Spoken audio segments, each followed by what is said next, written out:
Hey friends, tonight we're starting somewhere warm. Very warm, actually. Uncomfortably warm, if we're being honest about it. We're standing on the edge of a medieval village somewhere in England. Let's say it's the year 1210 or thereabouts. The village has maybe 200 people in it, give or take. There's a church in the middle. There's a mill near the river. There are strips of farmland running out in every direction like long, pale fingers. There are houses made mostly of wood and mud and optimism, because medieval housing was really just a series of hopeful decisions stacked on top of each other. And on the edge of all of this, set slightly apart from the other buildings, there is a small stone structure with a low roof and a wide doorway and a column of dark smoke rising from it at almost all hours of the day. That's the smithy. And the man inside, it is probably the most important person in this village that no one ever thinks to mention first. Before we walk inside, let's just take a moment to appreciate what medieval life actually looked like on the ground level, because sometimes we skip past that part a little too quickly. We know about the kings, we know about the battles and the plagues and the crusades, but the actual texture of daily medieval life, the sounds, the smells, the physical reality of it, that's a bit harder to get a hold of. And it matters tonight because our blacksmith existed inside that texture. He breathed it. He sweated through it. He built his entire life inside of it. Medieval England in the early 13th century was a world almost entirely organized around agriculture and survival.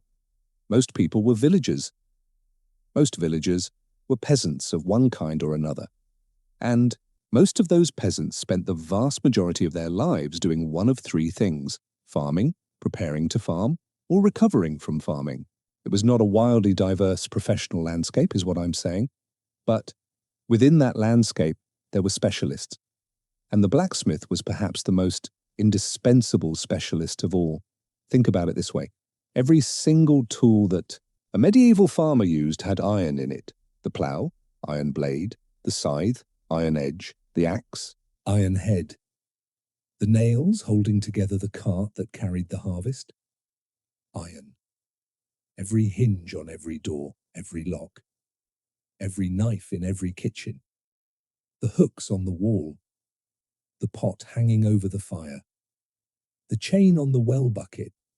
Iron was everywhere. And iron didn't make itself. Someone had to shape it. Someone had to heat it until it glowed orange and yellow and almost white, and then beat it with a hammer until it became the thing it was supposed to be. Someone had to know exactly how hot was hot enough, and how much force to use, and when to plunge the glowing metal into water or oil to harden it, and when to let it cool slowly so it stayed flexible instead of brittle. That someone was the blacksmith, and the knowledge he carried in his hands and his eyes and his gut. Because a lot of blacksmithing was genuinely gut feeling, refined over years of practice, was worth an enormous amount to a medieval community, even if the payment he received didn't always reflect that. So that's our starting point. That's the world we're walking into. Now let's meet the man himself. Or rather, let's meet him when he was still a boy, standing at the edge of someone else's forge, watching with very wide eyes, and probably getting told to stand back from the fire. The blacksmith we're going to follow tonight didn't spring into existence as a fully formed adult. Of course he didn't. He had a beginning like everyone else. Let's call him Thomas. That's not historically specific, it's just a name. Thomas was a common name in medieval England, and it suits our purposes tonight because we want him to feel real rather than symbolic. Thomas is not a legend. He is not a hero of some great tale. He is a man who made things out of metal in a small village for most of his life, and that is exactly what makes him worth talking about. Thomas was born probably sometime around the year 1185. We're not being precise because precision in medieval peasant demographics is largely a fiction. Parish records from that era, where they exist at all, are patchy at best and completely absent at worst. What we know about people like Thomas, we know mostly from accounts of other people, from guild records, from legal documents, from the occasional agricultural survey, and from archaeological evidence. Bits and pieces, a picture assembled from fragments, but those fragments are enough to build something with. So let's build. Thomas was probably born into a family that already had some connection to metalworking because that's how trades worked in medieval England. They ran in families, not always, not exclusively, but often enough that it was the norm rather than the exception. If your father was a blacksmith, you had a very good chance of becoming one too, because that was how knowledge was transferred, how tools were inherited, and how the guild system perpetuated itself. His early childhood would have looked roughly like every other peasant childhood of the period, which is to say, it would have been physically demanding almost from the beginning. Medieval childhood was not a protected phase of life in the way we tend to think of it today. Children were considered small adults relatively quickly. By the age of 5 or 6, a child in a medieval village was expected to contribute something. Watching younger siblings chasing birds off crops, carrying things, running errands. Play existed. We know this because archaeologists have found medieval toys, small clay figures, wooden balls, simple carved animals. Children were not entirely grim and labor-focused from the moment of birth, but the play existed alongside work rather than instead of it. The two were woven together in a way that's fairly foreign to modern experience. So young Thomas, let's say at age 7 or 8, is already helping. He's probably helping his father or an uncle or whoever the smith is in his family, carrying fuel, pumping the bellows maybe under supervision because pumping the bellows was one of those jobs that took muscle but not much skill, sweeping out the forge, learning by proximity. He was learning essentially by just being there, by watching, by breathing in the smoke and feeling the heat, and listening to the rhythm of the hammer on the anvil until it became as familiar as his own heartbeat. That's the medieval apprenticeship model in its earliest, most informal stage.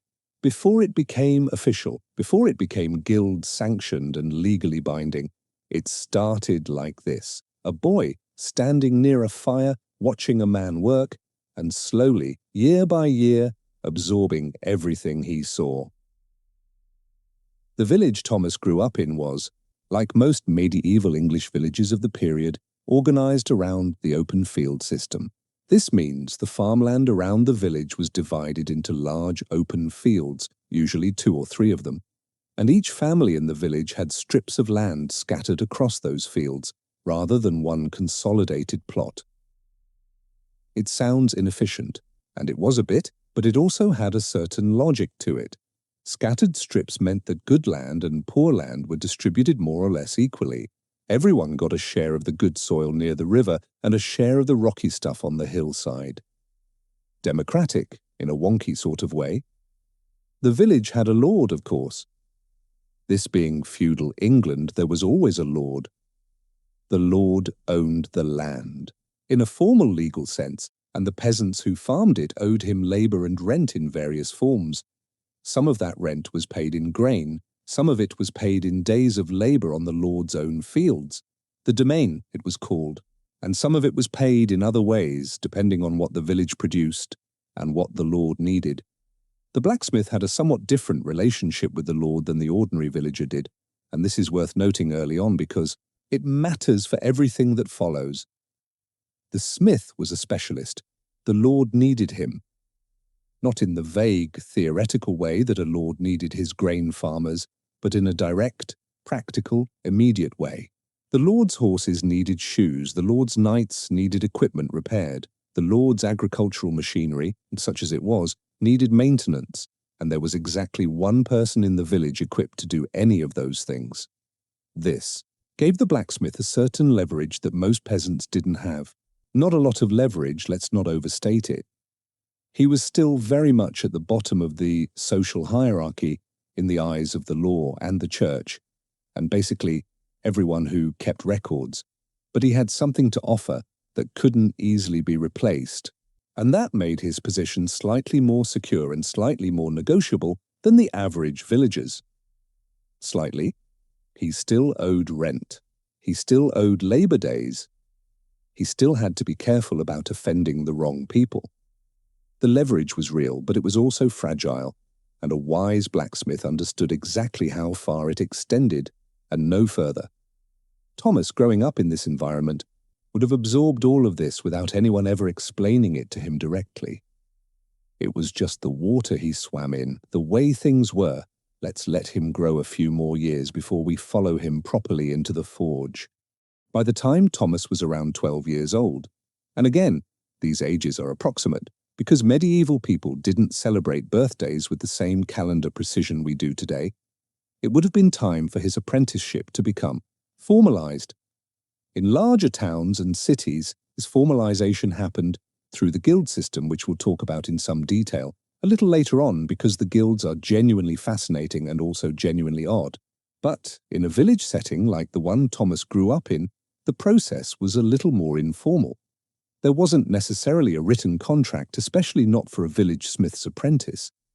There was more of an understanding, an arrangement between families, a handshake and an expectation. The expectation was roughly this. Thomas would come to the forge every day. He would do what he was told. He would learn everything there was to learn. He would not run away, not complain excessively, not steal tools, and not set things on fire unintentionally. In return, he would receive training, a roof over his head if he didn't already have one, food, and eventually, after many years, the right to call himself a smith. It sounds simple. It was in practice extremely hard work. Let's talk about what the forge actually looked and felt like, because this is important context for understanding what Thomas was walking into every morning. The medieval blacksmith's forge was almost always a separate structure from the smithy's living space. This was not a design choice made for aesthetic reasons. It was a fire safety decision. The forge involved open flame, glowing hot metal, flying sparks, and large amounts of combustible material.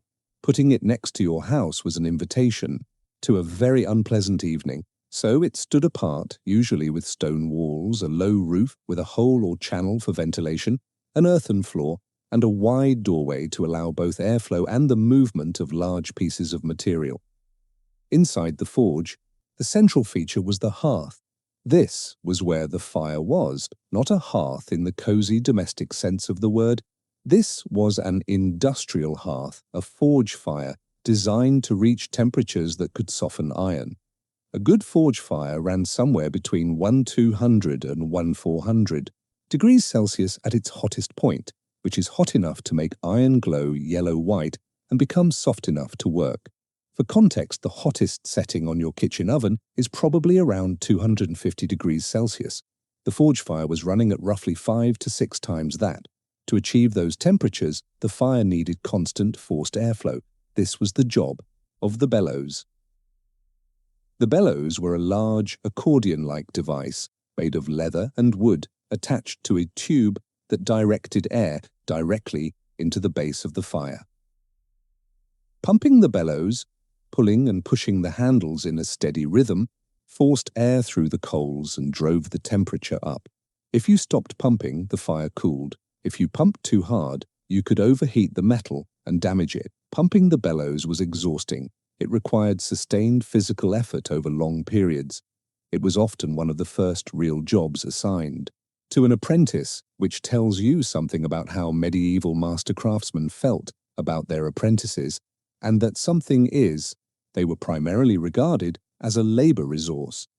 Thomas would have spent the early months of his formal apprenticeship doing this, pumping bellows, carrying fuel, which in medieval England was primarily charcoal, not raw wood, because charcoal burned hotter and more consistently. Fetching water, holding pieces of metal in place while his master worked. Watching, always watching. The watching was not passive. A good apprentice watched with everything he had. He was trying to read the fire, trying to understand the color changes in the metal as it heated, because those color changes were the primary way a medieval blacksmith gauged temperature. There were no thermometers, there were no gauges, there was just the color of the glowing metal, and you learned, over years, exactly what each shade meant. Black iron, cold and unworkable. Dark red, getting warmer, starting to be pliable but not yet ideal. Bright red to orange, working temperature for most tasks. Yellow, very hot for finer work. Yellow-white, as hot as you generally wanted to go. White, dangerously hot, the metal, starting to burn rather than just soften. Each of these colors had a name and a meaning and a corresponding action, and the apprentice had to absorb all of it until it was instinct rather than conscious thought. It took years, genuinely years. And this was not a skill you acquired in a season. The burns were inevitable. We should talk about the burns because they were a real and constant feature of life in the forge, and ignoring them would be dishonest. A medieval blacksmith's hands, forearms, and face were all exposed to risk every single day. Flying sparks from the hammer were the most common source of small burns. Tiny points of hot metal that launched off the workpiece with every strike and landed on skin or clothing. They were painful, they were constant, and they were completely unavoidable. Over time, the skin of a smith's forearms developed a particular texture because of the repeated minor scarring from these sparks. It became thickened and slightly pitted, like the surface of an old leather workbench. Larger burns happened too. A piece of metal accidentally touched to the skin. A moment of inattention near the forge fire. A tool that had been resting close to the hearth and was hotter than expected when picked up. These were more serious, occasionally genuinely dangerous, in an era with no antibiotics and only the most basic wound care. The medieval approach to burn treatment was a mixture of practical folk medicine, herbal remedies, and occasionally some things that were medically counterproductive but had been passed down long enough that no one questioned them. Honey was actually used, and honey has genuine antibacterial properties, so that wasn't entirely wrong. Certain herbs, plantain, comfrey, were applied as poultices and had mild anti-inflammatory effects. Cold water was used for immediate cooling, which is actually correct and still recommended today. But serious burns, the kind that covered a significant area of skin, were genuinely life-threatening in the medieval period. They became infected easily, they took a long time to heal, and a smith who was badly burned was a smith who couldn't work, which in a village setting had immediate economic consequences for everyone who depended on his output. So there was a strong practical incentive beyond just personal pain avoidance to be careful around the fire. Careful and experienced. Two things that took time to become. Thomas, in his first years as an apprentice, collected his share of minor burns. Everyone did. His master probably barely noticed them, except perhaps to say something along the lines of, and this is speculative, reconstruction, but historically plausible. Watch where you're standing, or that's what happens when you're not paying attention. Medieval professional culture was not especially sympathetic about occupational hazards. You learn by experience, and experience sometimes meant pain. Let's take a moment to talk about the actual physical process of making something, because the theory of blacksmithing is one thing and the reality is another, and understanding the reality helps explain why the training took so long and why the skill was so valued. Let's say Thomas is watching his master make a horseshoe. A horseshoe is one of the most common and most important things a village blacksmith made. Horses were expensive, and horses without shoes wore down their hooves on hard ground and became lame and were then worth considerably less than they had been. So, keeping horses shod was economically critical, and the blacksmith was the only person who could do it. The process started with iron bar stock, long, narrow bars of iron that the smith had either made himself from raw ore or, more commonly by the medieval period, purchased from an iron merchant who supplied the region. This was a significant expense, and managing the supply of raw iron was one of the ongoing economic challenges of the trade. The master took a length of bar iron and placed it in the forge fire, holding it with a pair of long-handled tongs. He waited, watching the color change. Black to red to orange. When the iron reached working temperature, bright orange, maybe tipping toward yellow, He pulled it from the fire in a single smooth motion and carried it immediately to the anvil. The anvil was the other central piece of equipment in the forge. A good medieval anvil was a massive block of iron, heavy enough that it didn't move when you hit things on it. The weight was the point.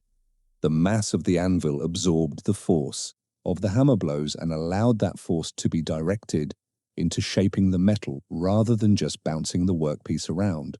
A heavy anvil was better than a light one, and anvils were expensive, and a smith's anvil was often one of the most valuable things he owned. The master placed the hot iron on the anvil and began to hammer it. The hammer was not swung randomly. Every blow had a purpose and a direction, pulling the metal, hitting at an angle to stretch it out lengthwise, drawing down, hitting to thin a section, spreading, hitting to flatten. Each of these techniques had its own hammer angle, its own placement on the anvil, its own rhythm and pressure. And all of it had to happen fast, because the iron was cooling the moment it left the fire. The window of workability was measured, in seconds at the hot end, maybe a minute or two as it cooled through the orange range. When the metal started to lose its color, when it dropped back into the darker red range, it became harder and more resistant. Keep hitting it, and you risked cracking it. So you put it back in the fire. Heat, work, back to fire. Heat, work, back to fire. Over and over, a horseshoe might require 5 or 6 trips back to the fire before it was finished. More for complex shapes. Thomas, watching all of this, was absorbing not just the technique, but the timing, the rhythm, the feel of the whole process as a continuous flow rather than a series of disconnected steps. It would be years before he was allowed to do it himself, and more years after that before he could do it without thinking about it. Let's take a break from the chronological narrative for a moment and talk about what this work did to a human body over time. Because it's a topic that medieval sources don't address very directly, they weren't really in the habit of writing medical histories of craftsmen. But archaeology and the study of historical skeletal remains tell us quite a bit, and what they tell us is, broadly, it was a lot. Blacksmithing was one of the most physically demanding occupations in the medieval world, and it showed up in the bodies of the people who practiced it in very specific ways. Osteological studies, meaning the examination of old bones, have identified a set of markers associated with smithing work. Asymmetrical shoulder and arm development, because hammer swinging over decades builds muscle on the dominant side in ways that have no equivalent on the other, where patterns on the spine and lower back, consistent with the bent forward posture required at the anvil. Arthritic changes in the wrist and finger joints from the repetitive impact of holding and guiding hammer and tongs. The hearing was another thing. Medieval forges were loud. Hammer on metal is a sharp, high-frequency sound, and it happened hundreds of times per hour, for hours per day, for decades. Medieval smiths had no hearing protection, because hearing protection didn't really exist as a concept yet. The accumulated impact of that repeated noise exposure over a working lifetime almost certainly resulted in significant hearing loss for many smiths by middle age. There are historical references, scattered and casual, to smiths being hard of hearing, and they're consistent with what we'd expect from the occupational exposure. The eyes took damage too, not from the sound, obviously, but from the light. Working around a forge fire, watching hot metal, meant constant exposure to intense light and heat radiation. Some smiths used various materials to shade or protect their eyes. There are medieval references to the use of colored glass or translucent horn held in front of the face. But these were imperfect solutions and not universally used. Long-term exposure contributed to cataracts and other forms of vision degradation in older smiths. The lungs. Let's not skip the lungs. A forge fire produced smoke, and the kind of charcoal used in medieval forges was relatively clean burning compared to raw wood, but it wasn't smokeless. And beyond the fuel smoke, the heating and working of iron produced metallic dust and fumes that were inhaled by the smith over every working day. Iron oxide dust, and essentially rust particles, was a constant presence in the forge atmosphere. Long-term inhalation of metallic particles is associated with a range of lung conditions, including siderosis, which is a form of pneumoconiosis caused specifically by iron dust. Medieval smiths didn't have a name for it, but they probably had it. Put all of this together and you have a picture of a man who, by age 50, if he reached it, was likely deaf in one or both ears, had significant arthritis in his hands and back, quite possibly had deteriorating vision, and had lungs that had been taking a slow, steady beating for 30-odd years. And yet, medieval blacksmiths apparently kept working. The skeletal evidence shows wear patterns accumulated over what appeared to be extended working lives. The forge didn't stop running just because the smith was getting older. There was no retirement plan, there was no pension. You worked until you couldn't, and then you had your children, hopefully, to look after you. Which is, if you think about it, probably one of the reasons apprenticeship systems work so well. You trained your apprentice in your craft, yes, but you also built yourself a support network for when you eventually got too old or too damaged to swing the hammer yourself. Let's come back to Thomas, who is now, let's say, about 15 or 16 years old. He has been in the forge for 3 or 4 years. His hands are already different from the hands he had as a child, harder, more calloused, slightly marked by the accumulated minor burns and small cuts of the trade. His arms have developed unevenly, his right side noticeably stronger than his left from the bellows work and the early guided hammer practice. He is beginning to be trusted with simple tasks, not the critical skilled work. That's still his master's domain, but the repetitive, less nuanced stuff. Making nails, for instance. Nails were one of the most common products of a village forge, and they were needed constantly. Every building, project, every piece of furniture, every repair required nails. Making them was simple enough in principle. Draw out a point, cut to length, hammer a head. But it required consistency, speed, and material efficiency. You couldn't waste iron. Thomas making nails in the early stages probably wasted iron. His points were uneven, his lengths inconsistent, his heads sometimes too big, sometimes too small. His master, watching from the other side of the forge, said very little, maybe a correction here and there. Let him make the mistakes and feel the problems with his own hands. This was the pedagogy. Not explanation so much as guided trial and error. You did the thing badly, and then you felt why it was bad, and then you adjusted, and then you did it. Again, over months, the nails got better, more uniform, more efficient, less wasteful of material. By the time Thomas was 17 or 18, he could make a nail quickly and well without thinking much about it. It had become automatic. His hands knew the rhythm and the pressure and the timing without his brain. Needing to consciously direct them, that automaticity, that embodied knowledge, was the goal of the entire apprenticeship. You weren't just learning a list of facts about metallurgy, you were training your body until it knew things your mind didn't have to consciously process. It's a kind of knowledge that's quite hard to transfer through words, which is part of why the apprenticeship model existed in the first place. You couldn't just write it down in a book and hand it to someone. You couldn't even really describe it adequately in words. You had to stand at the anvil and do it, badly at first, and then less badly, and then eventually, well. Let's pull back from the individual narrative for a moment and think about iron in the medieval world on a larger scale, because the position of the blacksmith makes a lot more sense once you understand how deeply iron ran through everything. Iron was the fundamental industrial material of medieval civilization.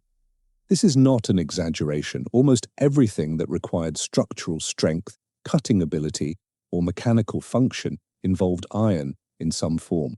And this was true across every scale of medieval society, from the humblest village farmer to the most powerful king. The agricultural connection is the most obvious place to start. Medieval farming was labor-intensive to a degree that's genuinely hard to imagine from the perspective of modern mechanized agriculture, and much of that labor was made possible or easier by iron tools. The heavy iron-tipped plough, the karuka, as it was known in its more developed forms, was one of the great agricultural innovations of the early medieval period. It could turn heavier, wetter northern European soils that lighter ploughs couldn't handle, which is part of why northern Europe was able to sustain larger populations than its soils might otherwise have supported. That plough needed iron. It needed regular maintenance from someone who could work iron. When the blade wore down or cracked or bent, and blades wore down, cracked, and bent, the blacksmith was the only person who could fix it. A village whose blacksmith left or died or became incapacitated at the wrong moment of the agricultural year was a village facing a serious problem. Beyond agriculture, the military dimension of iron was enormous. Medieval warfare ran on metal. Swords, obviously, spear tips, arrowheads, enormous quantities of arrowheads. Because arrows were consumables, they broke and were lost and needed constant replacement. Knives for every soldier who was too poor to afford a proper sword, which was most of them. Armor for those who could afford it. Helmets, shield bosses. The fittings for crossbows, and then the horses. Always the horses. A military horse needed shoes. It needed shoes replaced regularly because horseshoes wore down on hard ground. An army on campaign might need to reshoe horses every few weeks. In heavy use, the logistics of keeping a medieval army's horses shod were substantial, and they all ran through someone who could work iron. This is why medieval armies carried smiths with them. Not always the most refined, specialized craftsmen, but functional smiths capable of emergency repairs, reshoeing, and weapon maintenance in the field. A medieval commander without a smith attached to his forces was a medieval commander inviting disaster. Equipment broke, it always broke. And in the field, with no access to towns or workshops, the difference between a smith and no smith was the difference between a functional army and a very expensive mob. The church was another major consumer of iron, which is perhaps less obvious but equally real. Church buildings required iron nails in enormous quantities. Church doors needed iron hinges, iron locks, iron decorative fittings. Church bells, which were bronze rather than iron, but still required smithing skills for the frames and fittings that held them. Grills, candle holders, processional crosses with iron fittings. The medieval church was actually quite extensively metal-trimmed if you look closely. And then there were the luxury goods. The very fine, high-end ironwork that decorated the houses and possessions of the wealthy, elaborate iron gates, decorative hinges with curling, artistic flourishes, personal items, fire tools, kitchen implements, jewelry fittings.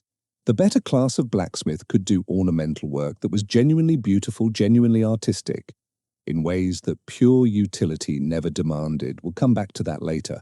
So where did all the iron come from? This is worth spending a moment on, because the supply chain for iron in medieval England was more complicated than it might appear. Iron ore exists in various forms across Britain. There were significant iron-producing regions. The Forest of Dean in the west, the Weald in the southeast, parts of Yorkshire and Lincolnshire. In these regions, iron ore was mined or gathered from surface deposits and then smelted in bloomery furnaces to produce what was called blooms, rough masses of iron that could then be worked and refined by smiths. The bloomery process was the primary iron production technology of the early medieval period. It produced what we call wrought iron, a relatively pure form of iron with low carbon content, which was soft enough to work and weld, but not particularly hard by modern standards. This was the primary material a medieval village blacksmith worked with. In the high medieval period, developments in furnace technology, larger furnaces, better bellows, higher temperatures, led to the production of cast iron in some regions, and eventually to the blast furnace in the later medieval period. But for our Thomas, working in the early 13th century, wrought iron was the standard, and it arrived at his forge in bar form, purchased from iron merchants or itinerant traders who moved it from the production regions to the consuming villages. This supply chain had vulnerabilities. If the merchant didn't come, or if the price spiked, or if war disrupted the trade routes, a village smith could find himself short of raw material at inconvenient moments. Managing the iron stock, knowing when to buy, how much to buy, when prices were likely to rise, was part of the economic management of the trade. It was a business, not just a craft, and managing it well made the difference between a comfortable smith and a struggling one. Now let's talk about the guilds. We've been circling around them and it's time to go in. The guild system is one of those medieval institutions that people know exists but often have a fuzzy sense of what it actually was and how it actually worked. So let's clear that up, because it's relevant to understanding Thomas's life and because it's genuinely one of the more interesting organizational inventions of the medieval period. A guild was, at its most basic level, a professional association of craftspeople or merchants in a particular trade. Membership in the guild gave you the right to practice your trade in a particular place, a town, a city, sometimes a region. Non-members were not legally permitted to practice the same trade in the same area, at least in theory. The guild controlled entry into the trade, set quality standards, regulated prices to some extent, provided mutual aid to members in difficulty, and handled the training and certification of new practitioners through the apprenticeship system. This sounds quite tidy in the abstract. In practice, it was a good deal messier, more political, and more human. Blacksmith guilds existed in English towns from at least the 12th century, and probably earlier. In London, the smiths had an organised guild by the later 12th century. In other major towns, York, Norwich, Bristol, smithing organisations of various kinds existed and exercised varying degrees of authority over the trade. But here is where Thomas's village situation complicates the picture. Most guild structures were urban. They organised craftsmen in towns and cities, not in rural villages. A village blacksmith operating in a small community far from any town was, in practice, largely outside the formal guild system. He might have some loose connection to it, if he had trained with a guildsmith, if he sold to guild merchants, but the day-to-day regulatory and mutual aid functions of the guild were primarily urban phenomena.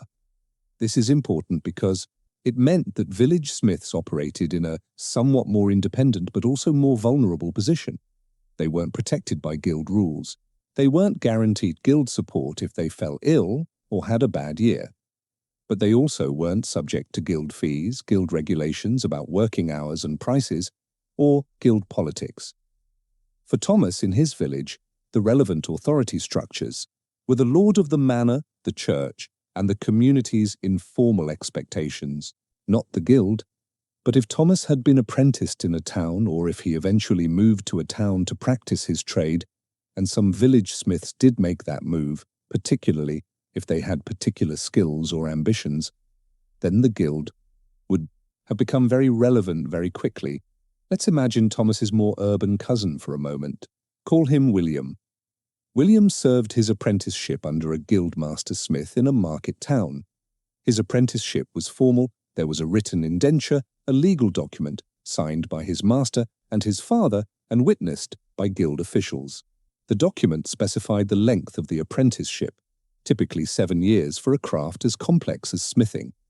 It specified what William was owed: food, lodging, clothing, training, and it specified what William owed: labour, loyalty, and the understanding that he would not marry without his master's permission and would not leave the service without cause. 7 years. If you think about that from a modern perspective, it sounds like an extremely long time. If you think about it from the perspective of how much there was to learn, it starts to make a bit more sense. A fully competent blacksmith needed to be able to work with iron across an enormous range of tasks. Horseshoeing was one skill, tool making another, weapon repair another, decorative and architectural metalwork another. Each of these sub-skills had its own techniques, its own challenges, its own body of embodied knowledge to acquire. 7 years was not excessive. At the end of the apprenticeship, William would have become a journeyman. This is the second stage of the guild career, and the name comes from the French journée, day, because journeymen were paid by the day rather than being tied to a master. A journeyman had completed his training and could work competently at the craft, but he hadn't yet established his own workshop. He moved from master to master, hiring out his labor, accumulating money, refining his skills, building a reputation. The final stage was becoming a master. To become a master, William would need to produce a masterpiece. That word originally literally meant the piece of work produced to demonstrate mastery of a craft to guild examiners. He would need to demonstrate that he had the skills, the resources, and the character to run his own workshop and take on his own apprentices, and he would need money. Because opening a forge was expensive. Forge itself, the tools, especially the anvil, the stock of raw iron, the workshop space, it required capital, and most young journeymen had to save for years before they could accumulate enough. Some never did. There were journeymen who remained journeymen for their entire working lives, moving from town to town, working for various masters, never quite managing to accumulate enough for their own operation. They were not failures exactly. Journeyman smiths were skilled and employed, but they existed in a somewhat precarious position without the security of their own business. The guild was supposed to provide some protection against the worst outcomes. Members of a guild in financial difficulty could, in theory, appeal to the guild for aid. Sick members might receive support from a guild welfare fund. The widow of a guildsmith might be able to continue operating the business, at least for a time, if she had sufficient competence. In practice, the actual generosity and reliability of this welfare function varied enormously from guild to guild and from era to era. Let's go back to Thomas, our village smith. Let's follow him through a single day, sometime in the early 1200s. Let's make it a summer day, because in summer the working days were longest and the forge heat was most punishing. Thomas woke before dawn. This was not unusual for anyone in the medieval world. The rhythm of daily life was much more tightly tied to the movement of the sun than our modern, electrically lit existence. You got up when it was light enough to work. You stopped when it wasn't. Candles and rushlights existed, but they were expensive enough that you didn't burn them for routine activities if you could help it. He ate something before he went to the forge. What exactly would depend on the season and his household's means, but a fairly typical peasant breakfast in 13th century England would have been bread, coarse, dense, made from rye or mixed grains, rather than the fine white wheat bread that was the preserve of the wealthy, and possibly some ale, which was a standard everyday drink because the water was often unsafe.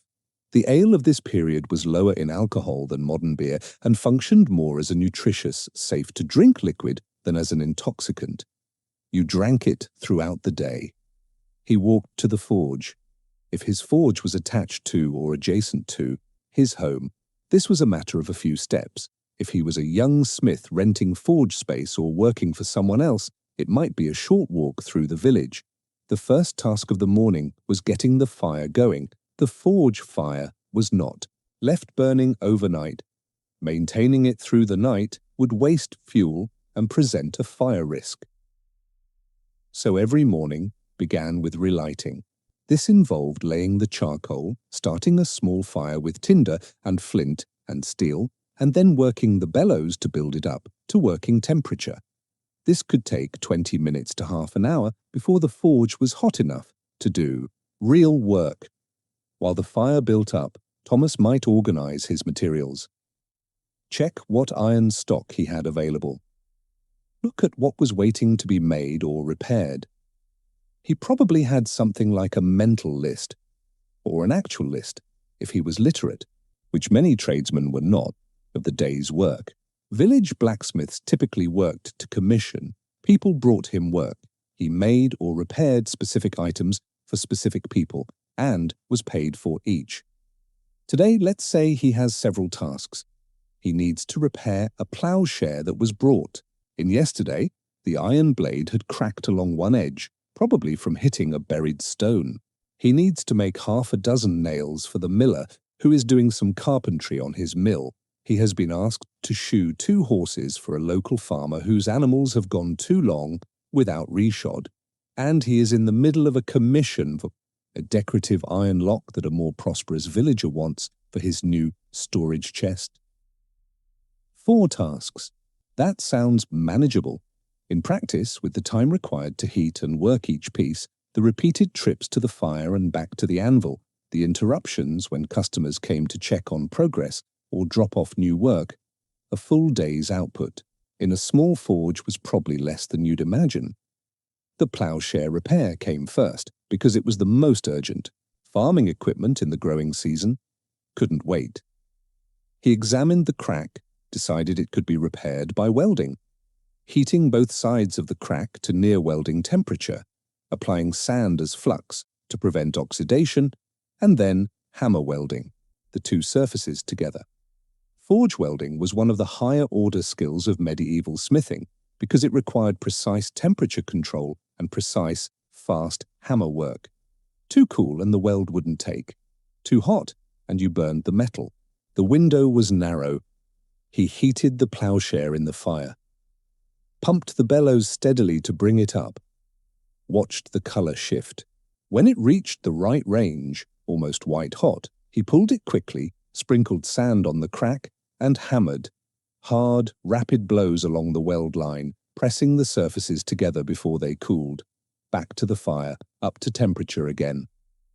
Another round of hammering, and again. After 3 or 4 cycles, the weld held. The crack had been knitted back together. He let the piece cool, then examined it. Not perfect, but functional. The farmer would get another season out of it, probably. The nails were next. Quick, repetitive, rhythmic. Thomas could make nails while thinking about other things or not thinking about much at all. The hammer fell in a steady beat. Pull, cut, head, pull, cut, head. 6 nails took maybe 20 minutes at this point in his career. The horses were brought to him mid-morning. Horseshoeing was physical in a different way from forge work. It required bending over, holding a horse's hoof between your knees, working in an awkward position while the horse occasionally decided it would rather be somewhere else. Thomas had developed the calm, firm confidence around horses that the work demanded. Horses could tell when you were nervous, and a nervous farrier was a bad farrier. He checked each hoof, trimmed where needed, sized the shoes, adjusted them on the anvil to fit, nailed them on with careful, precise strikes that drove the nail in at the right angle so it came out through the side of the hoof wall and could be bent over and filed smooth. 4 hooves times 2 horses. An hour and a half, maybe 2 hours. The lock was the afternoon's work. This was the most artistically interesting commission he had at the moment. A functional lock, yes, but one, with some decorative elements, simple scrollwork around the case. The customer had seen a similar item at a market and wanted something like it. Thomas had sketched it out in his head and was part way through the main case. He worked on it for the remaining afternoon hours, the quality of light gradually warming and then softening as the summer day moved toward evening. The forge fire was lower now. He'd let it come down because he didn't need maximum heat for the finer work on the lock. Careful, lighter hammer work, chisels and punches for the decorative elements. By the time the light was fading enough to make fine work difficult, he had the lock case nearly complete. Another day's work would finish it. He banked the fire, covered the coals with ash to slow the burn rather than extinguish them, which would make tomorrow's start faster, and swept out the worst of the debris from the floor. Put his tools in order, checked his iron stock, walked back to his house, ate again, the main meal of the day now that the work was done. Probably pottage, a thick stew made from whatever vegetables were in season, with bread, and perhaps some salted meat, if it was a good week. Ate with his household, may or may not have talked much. Probably fairly tired. Was asleep not long after dark. That was a day. Now let's get into something that is, in my opinion, genuinely one of the more fascinating angles on the medieval blacksmith's life. The way that fireworkers occupied a complicated and sometimes genuinely uneasy position in medieval religious and cultural life. The church was the organizing spiritual institution of medieval Europe. It shaped how people understood the world, what they feared, what they hoped for, and what they thought was dangerous. And the church had, let's say, a complicated relationship with certain kinds of knowledge and power that didn't obviously come from God. The blacksmith worked with fire, with transformation. He took crude ore or rough iron and turned it into something useful, something that hadn't existed before. He did this through a process that involved intense heat, physical force, and a kind of knowing that wasn't easily explained in words. There was something inherently mysterious about it, even to people who saw it every day. This mystery had, in many cultures before and alongside Christianity, attached itself to the smith in the form of mythological significance. Hephaestus, the Greek god of the forge, Goibniu, the Irish smith god, Govannon in Welsh mythology, Völund, the master smith of Norse legend. Across an enormous range of pre-Christian European mythologies, the figure of the supernatural smith recurs with remarkable consistency. The smith who makes magical weapons, the smith who is lame or otherwise marked as different from ordinary men. The smith who lives apart at the boundary of the community. Christianity absorbed and then tried to suppress these older traditions, as it did with most things. But the associations were too deep-rooted to disappear entirely. They persisted in folklore, in folk practice, in the quiet, persistent way that old ideas about the world survive under the surface of official ideology. There is a widespread European folk belief documented across multiple countries and periods that the village blacksmith had particular powers when it came to healing, specifically the water that had been used to quench hot metal, the dark, mineral-rich, oddly colored liquid that collected in the quench trough, was believed in some traditions to have medicinal properties. People brought sick children to be bathed in it. It was believed to be effective against various ailments. The smith's water. Now, does quench water actually have medicinal properties? Not really. The iron oxides and other compounds dissolved in it are not pharmacologically active in any useful sense. But the belief was real and widespread, and it points to something interesting: the community's perception of the smith as a figure who dealt in transformative forces. He changed iron. Maybe he could change other things too. The church, predictably, did not love this. Smiths were occasionally warned by church authorities against encouraging superstitious beliefs about their craft. Priests preached against consulting the smith for healing or for any purpose that smelled of magic.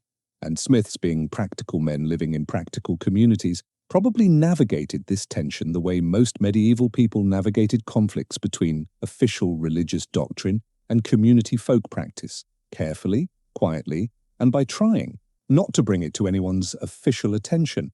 There is another dimension to this religious complexity that's worth mentioning. The forge itself, fire, transformation, the shaping of hard materials, was a powerful symbol in medieval Christian thought, but not always a comfortable one. The devil, in medieval theology and iconography, was associated with fire. Hell was a place of eternal burning. Fire was punishment. Fire was destruction. And here was the village smith, spending his entire working life surrounded by fire, working with it, controlling it, feeding it, making it do his bidding. Some of the more anxious strands of medieval Christianity were mildly uncomfortable with this. The smith was adjacent to imagery that was, let's say, not entirely on the divine side of the ledger. This is probably one of the reasons smiths appear in some medieval moral literature, as figures who need to be watched for spiritual reliability. The proximity to fire and transformation made them, in the medieval symbolic imagination, slightly ambiguous, and this is the interesting counterbalance, Saint Eloi, also known as Saint Eligius, was the patron saint of metalworkers and blacksmiths.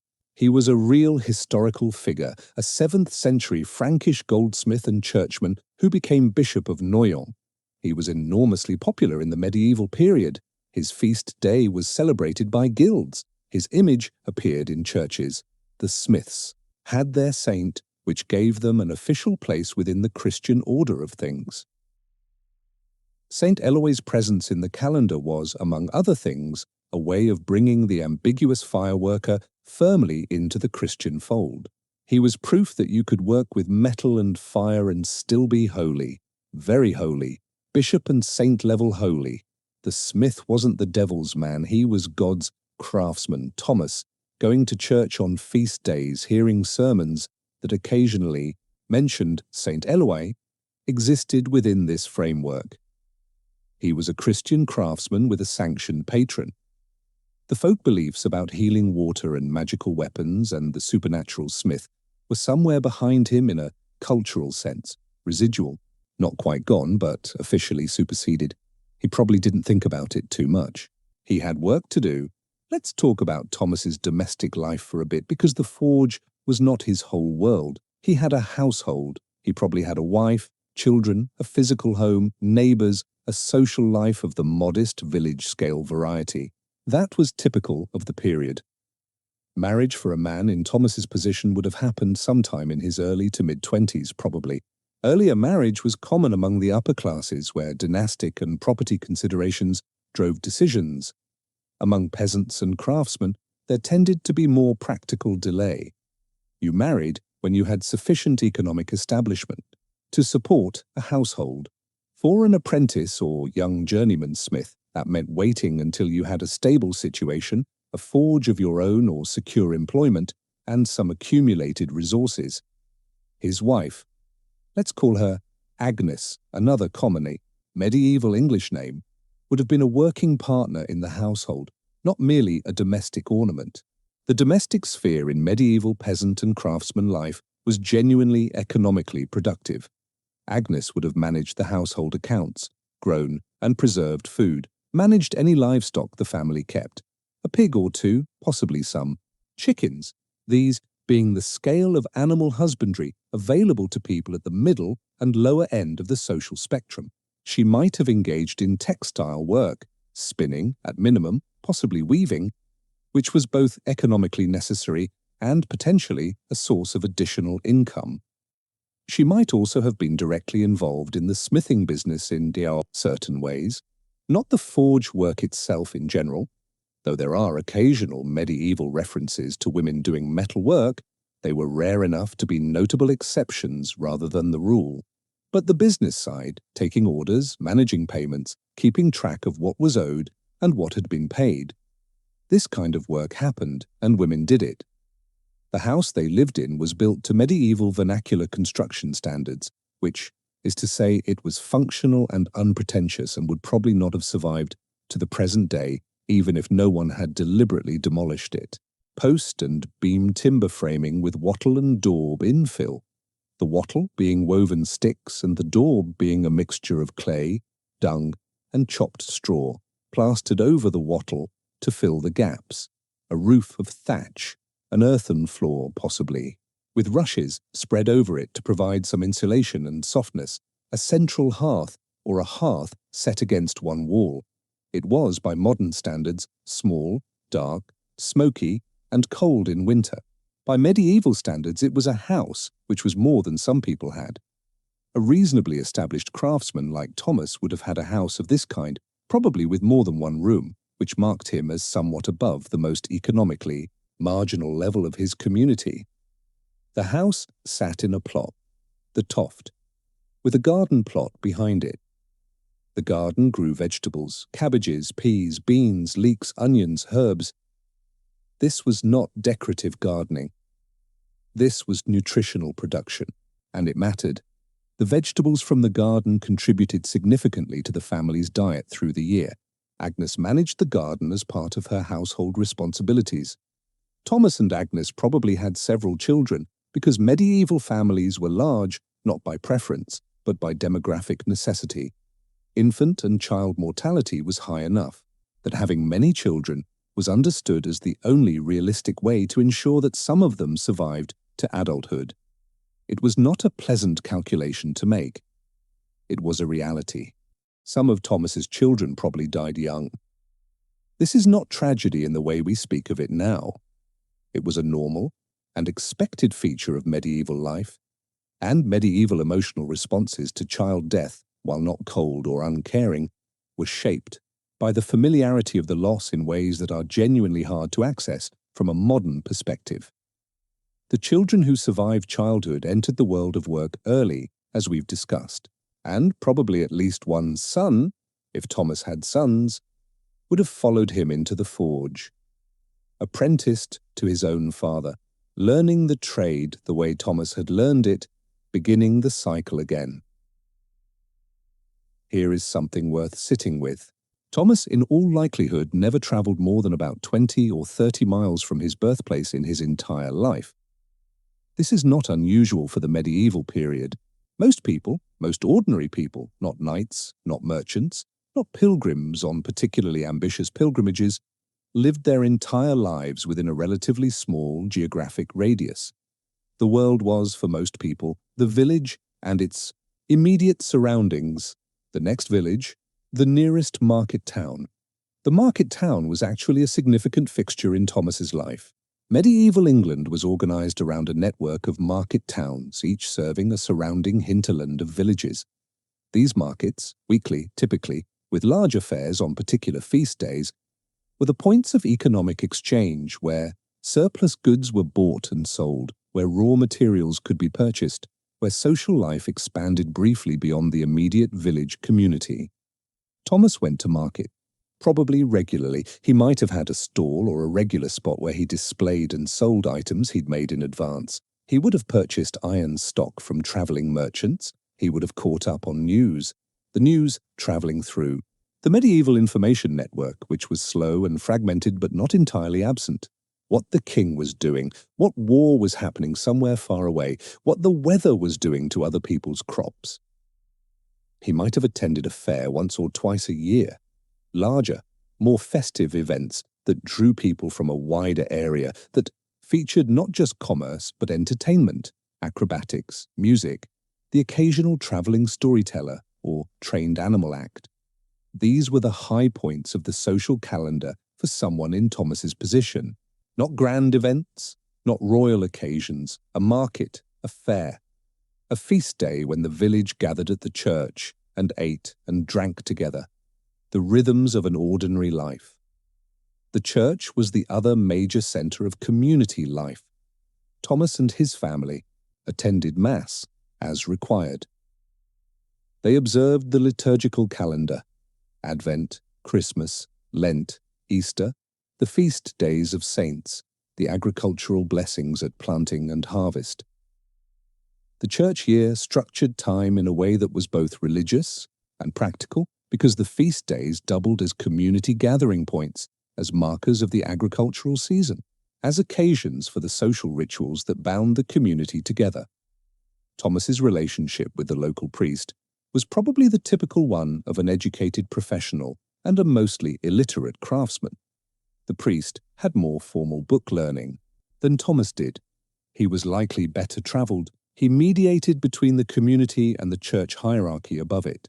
He was also, in a small village, simply a neighbour, a man Thomas saw regularly whose shoes might need iron-fitted soles, whose church building had iron hinges on its doors that Thomas had made. The relationship between the medieval parish, priest and his parishioners has often been characterised as one of authority and ignorance, the learned priest instructing the unlearned peasants. And there was an element of that. But it was also a relationship of mutual dependence within a small community, and mutual dependence over time tends to produce something more textured and human than pure hierarchy.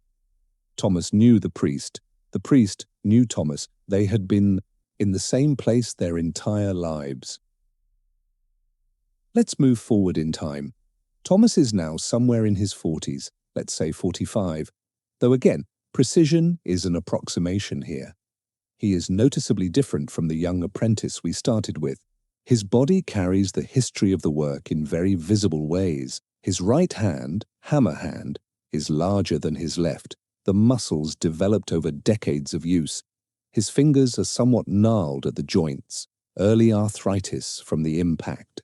Work, though he may not have a name for what it is.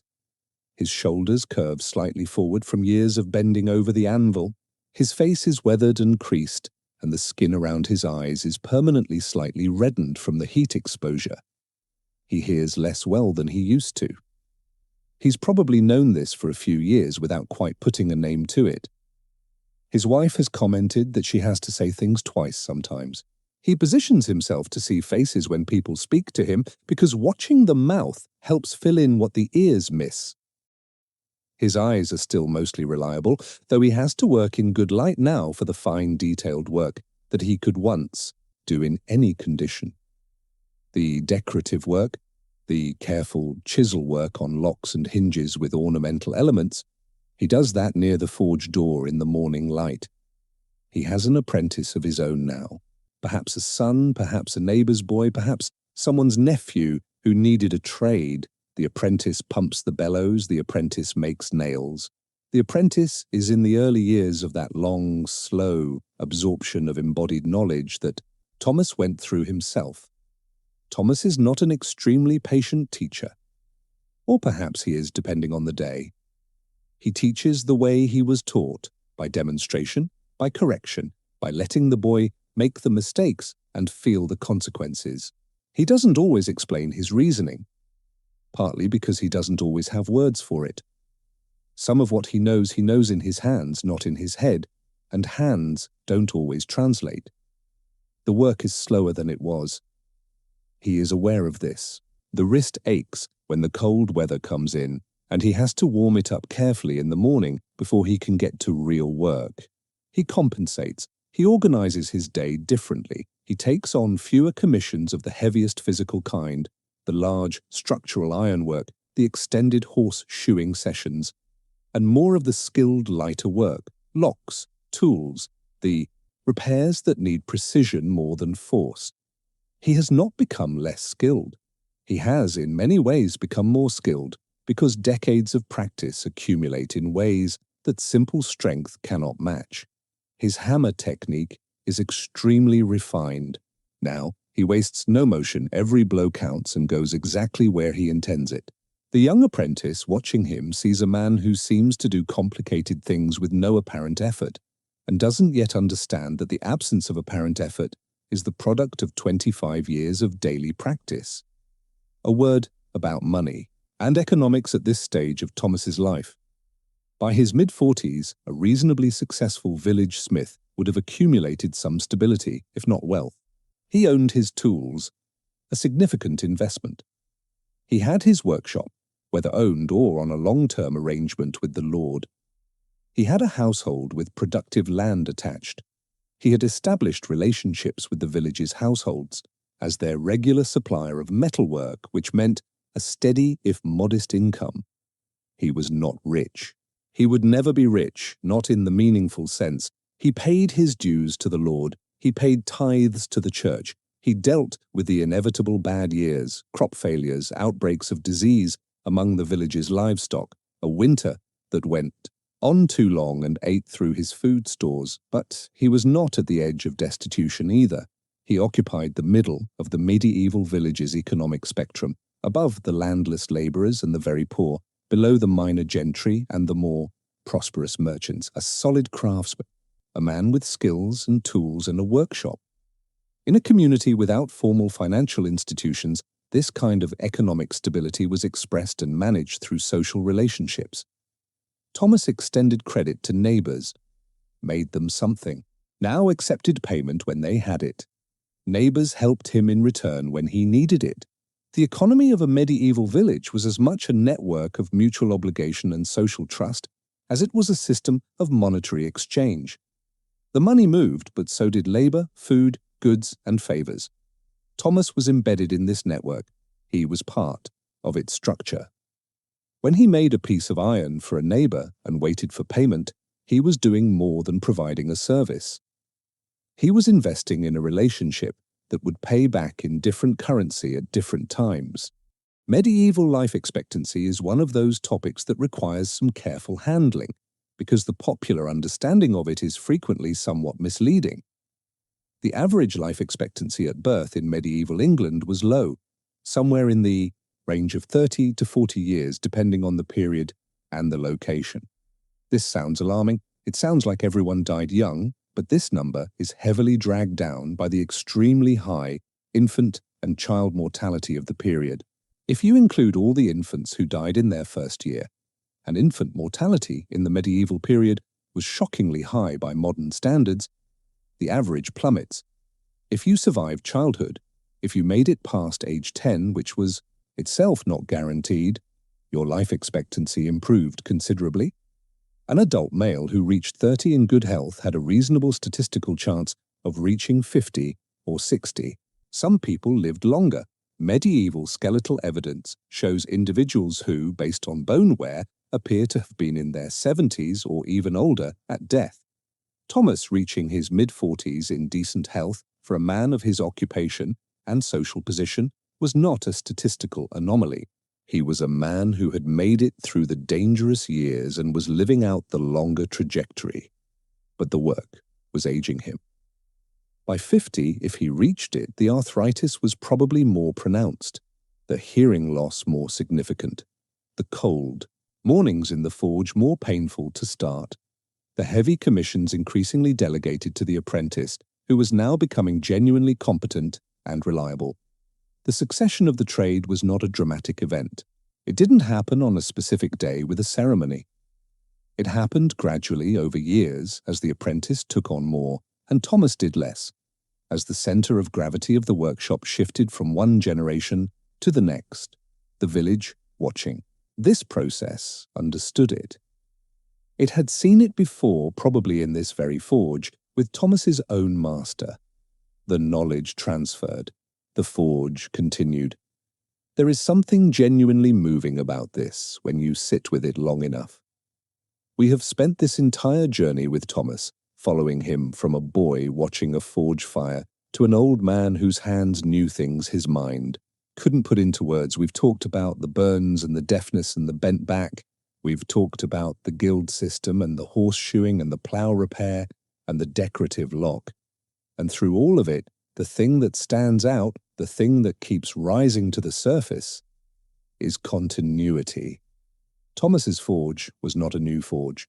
It had been there before him, probably run by his father or his master or some earlier craftsman in a long, unbroken line reaching back beyond memory. And it would continue after him, run by his apprentice, and then by whoever that apprentice, trained generation after generation. The tools changed slowly. Iron quality improved over the centuries. New techniques arrived and were absorbed. The guild system expanded and contracted and changed shape. The great events of history, the Magna Carta in 1215, the Black Death in the 14th century, the 100 Years' War, the Reformation, all of these passed through the village and left their marks. Some changed things dramatically. The Black Death alone killed perhaps a third to a half of the English population, and its impact on village life, on labor prices, on the relative bargaining power of craftsmen and workers was enormous and lasting. But through all of it, in village after village across England and Europe and the wider medieval world, there was a forge, there was a fire. There was someone who got up before dawn and went to work in the heat and made the things that the world needed to function. That person was not recorded. He didn't leave a will interesting enough to be preserved. He didn't fight in a famous battle. He didn't advise a king. He made horseshoes, he made nails. He repaired ploughs and made hinges and shod horses and made the occasional decorative lock for a customer who wanted something a bit nicer than strictly necessary. He held the world together quietly from the edge of the village in a building, full of smoke and fire and the sound of hammer on iron. Thomas was not alone in the world of medieval metalwork. The blacksmith, working in iron, the utilitarian material, the workhorse metal, was one member of a larger community of craftspeople who worked metals of various kinds. Let's spend some time with the others because they illuminate what Thomas was and wasn't. There was the goldsmith. At the opposite end of the prestige spectrum from the village blacksmith, the goldsmith worked with precious metals, gold and silver primarily, and produced the luxury objects that signaled wealth and status in the medieval world: jewelry, plate, ecclesiastical objects, coins. The goldsmith worked at a much finer scale than the blacksmith.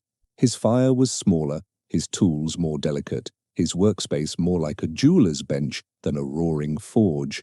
And the goldsmith was, in most medieval towns, considerably wealthier and more socially prestigious than the blacksmith. This was a direct consequence of the material he worked with. Gold was valuable. The person who worked gold was, by association, positioned near wealth in a way that the person who made nails simply wasn't. Saint Eloi, the patron saint of metalworkers, was himself originally a goldsmith, a detail that tells you something about whose version of the craft got to claim the saint. The blacksmith and the goldsmith occupied the same broad professional category of metal worker, but lived in almost entirely different social worlds. A successful city goldsmith might be wealthy enough to own significant property, to lend money to merchants, and occasionally to nobles, to commission art, to be elected to civic positions. A village blacksmith was lucky if he had a comfortable house and a well-stocked forge.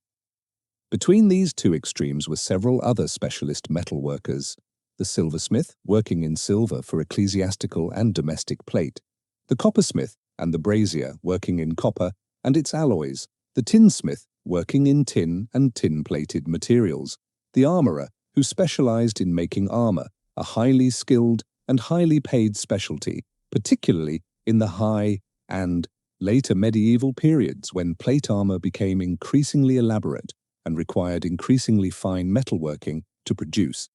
The armorer is worth a moment of attention because the relationship between the ordinary blacksmith and the armorer was complicated and sometimes contentious. Both worked iron, both used the forge.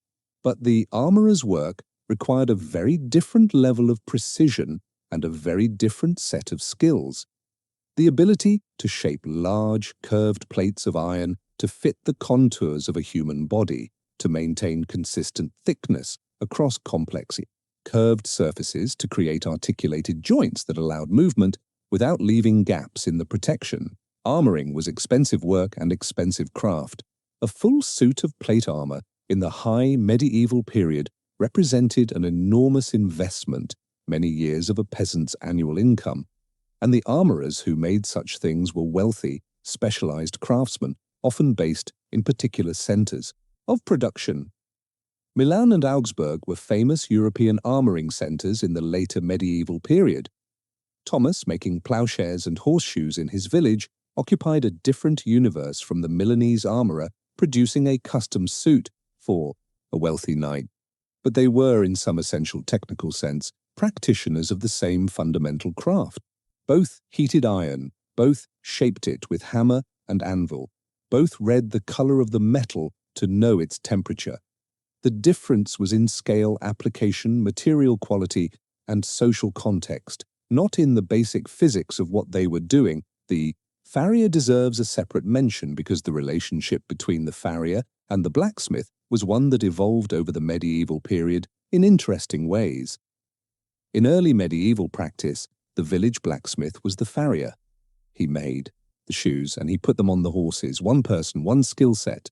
But as the medieval period progressed, particularly in urban centers and in contexts where large numbers of horses needed to be shod regularly, cavalry units, major transport hubs, large noble households, the two roles began to specialize and separate.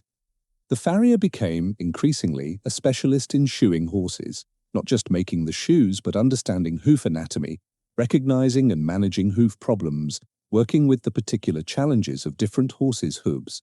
This is not a trivial skill. Hooves are complicated, they grow, they wear unevenly, they develop problems, thrush, laminitis, navicular disease, that require careful management if the horse is to remain sound. A good farrier was as much a veterinary specialist as a metal worker. In a village setting, the blacksmith and the farrier were often still the same person, because the village couldn't support two specialists where one would do. But in towns, in military contexts, in the great noble households with their large stables, the two roles diverged. Thomas in his village did both. He made the shoes and he put them on. He knew enough about hoof care to manage the basics. He probably called for help when he encountered serious hoof problems from whoever in the region was more knowledgeable. maybe a local wise woman with knowledge of animal medicine, maybe a more experienced farrier in a nearby town, if one existed. Let's take a short digression into the military dimension of the blacksmith's work because it's genuinely worth exploring, and it shows a side of the trade that the peaceful village focus has somewhat obscured. Medieval warfare was inseparable from iron. Every weapon, from the simplest knife to the most elaborate sword, was iron or steel. Every piece of armor was iron.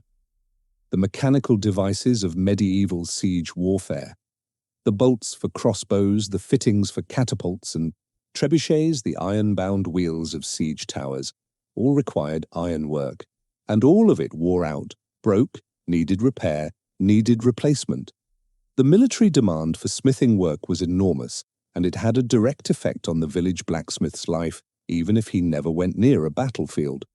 When the local lord mustered for war, his equipment needed to be in order, his horses needed shoes, his armor needed any damage repaired, his men's weapons needed maintenance.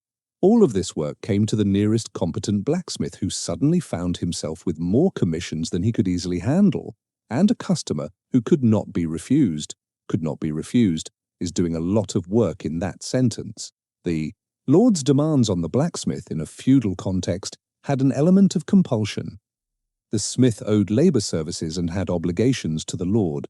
When the lord needed metalwork done for military preparation, the smith was expected to prioritize it. He might be compensated, he might be paid fairly, but the alternative of not doing it was not entirely open to him.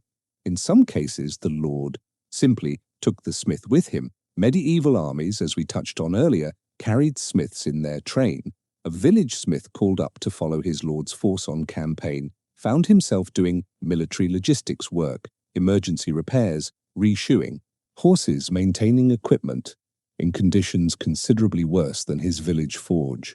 No permanent structure, open-air work in whatever weather prevailed, makeshift equipment, long marches between locations where any work was possible. It was not an enviable situation. It was also not one you could easily decline.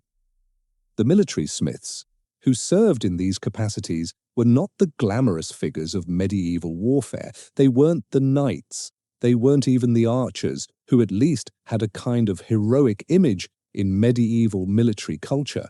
They were logistics workers, part of the vast and unglamorous machinery of supply and maintenance that made medieval armies function, but without them the armies stopped functioning quite quickly.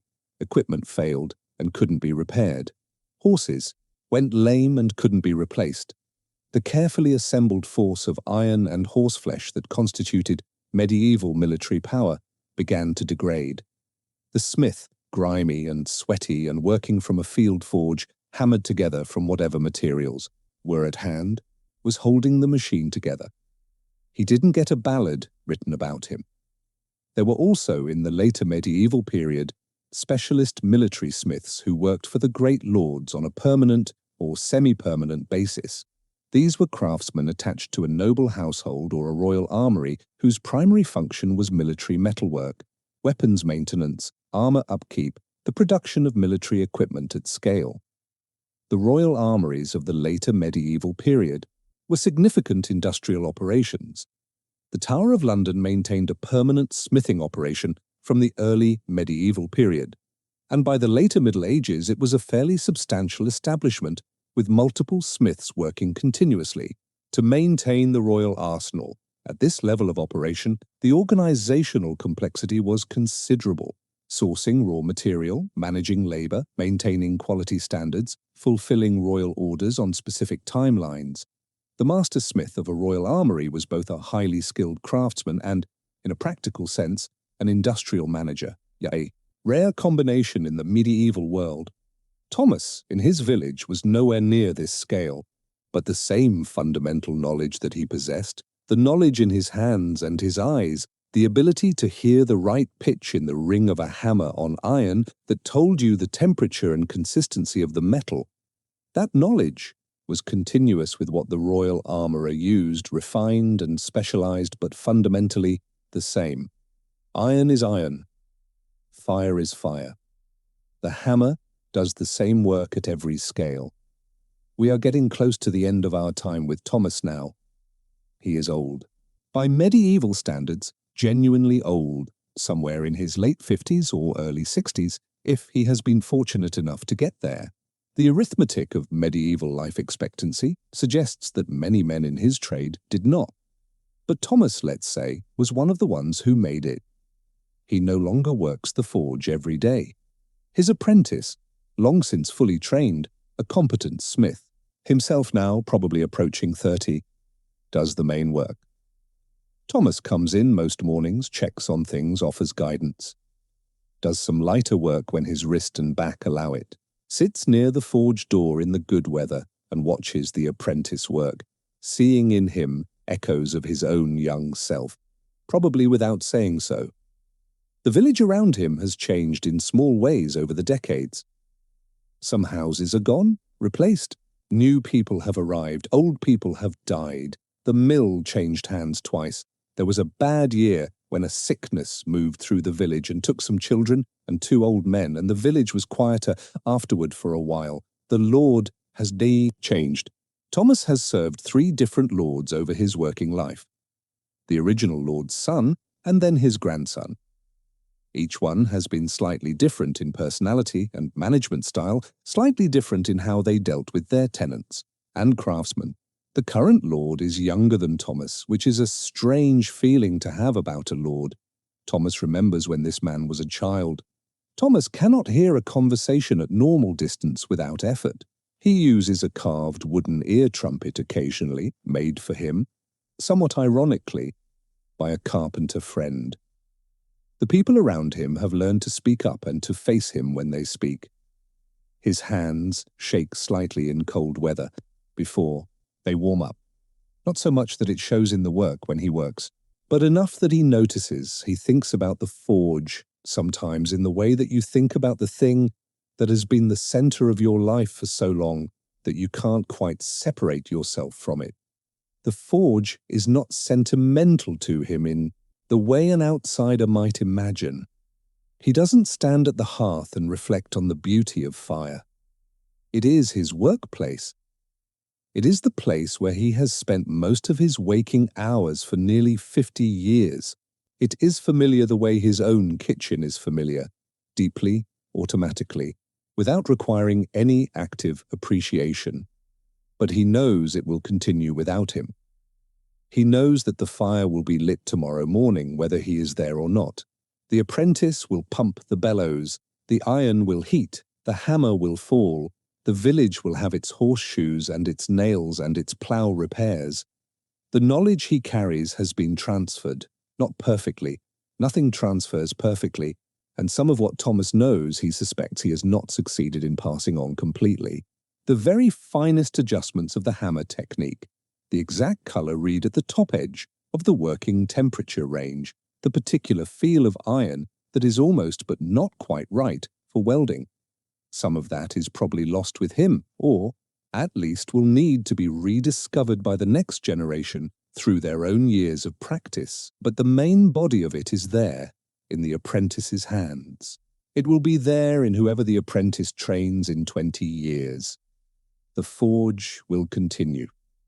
Thomas died, let's say, sometime in the 1250s.